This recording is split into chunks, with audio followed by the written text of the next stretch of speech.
ত্রয়োদশ জাতীয় সংসদ নির্বাচনের জন্য সম্প্রতি বিএনপি তাদের প্রার্থীদের নাম ঘোষণা করেছে। আগামী ফেব্রুয়ারির নির্বাচনের জন্য ভারপ্রাপ্ত চেয়ারম্যান তারেক রহমান প্রার্থী হয়েছেন বগুড়া ৬ আসন থেকে। বগুড়া ৬ তারেক রহমান।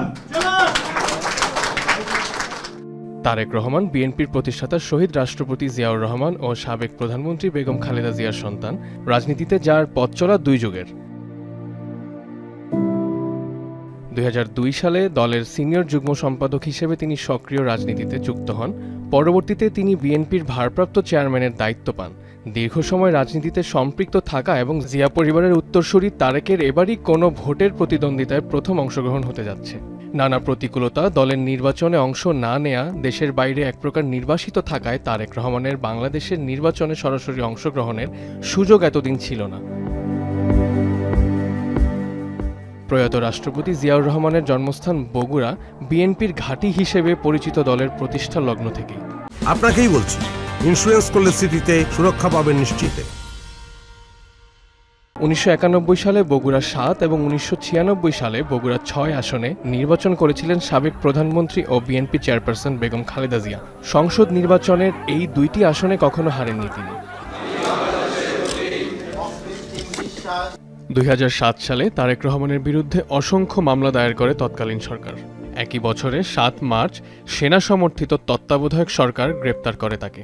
গ্রেপ্তারের পর তাকে র্যাবের বুলেট প্রুফ ভেস্ট ও হেলমেট পরিয়ে আদালতে তোলা হয়, যে দৃশ্য দেখে চমকে উঠেছিলেন অনেকে। সে সময় তাকে ১০ দিনের রিমান্ডে নেওয়া হয় এবং বিএনপি দাবি করেছিল রিমান্ডে অমানবিক শারীরিক নির্যাতন করা হয়েছিল বিএনপির ভারপ্রাপ্ত চেয়ারম্যানকে। ২০০৮ সালে ৩ সেপ্টেম্বর জামিনে মুক্ত হন তারেক রহমান এবং ১১ সেপ্টেম্বর চিকিৎসার জন্য লন্ডনের উদ্দেশ্যে ঢাকা ছাড়েন তিনি। কথিত আছে, রাজনৈতিক সমঝোতার মাধ্যমে তাকে বিদেশ যেতে অনুমতি দেয় তৎকালীন সেনা সমর্থিত সরকার। দীর্ঘ প্রায় ১৭ বছর যুক্তরাজ্যের লন্ডন থেকে তিনি বিএনপির নীতি নির্ধারণে গুরুত্বপূর্ণ ভূমিকা রাখেন। এ সময় ২০০৯ সালে তিনি দলের সিনিয়র ভাইস চেয়ারম্যান নির্বাচিত হন। ২০১৮ সালে বিএনপি চেয়ারপারসন বেগম খালেদা জিয়া কারা অন্তরীণ হলে তারেক রহমান দলের ভারপ্রাপ্ত চেয়ারম্যান মনোনীত হন। ২০২৪ সালের ৫ই আগস্ট বাংলাদেশের পট পরিবর্তনের পর প্রায় সকল মামলা থেকে অব্যাহতি পেয়েছিলেন তারেক রহমান। এরপর থেকে জানা যায়, দেশে ফিরতে এবং নির্বাচনে অংশ নিতে কোনো বাধা নেই বিএনপির ভারপ্রাপ্ত চেয়ারম্যান।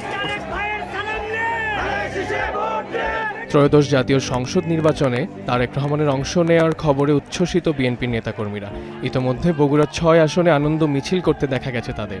দলটির নেতাকর্মীরা বলছে, তারেক রহমানের প্রত্যাবর্তনকে স্মরণীয় করে রাখতে প্রস্তুত তারা। সর্বোচ্চ ভোটে তারেক রহমানকে জয়ী করার প্রত্যাশাও তাদের কণ্ঠে।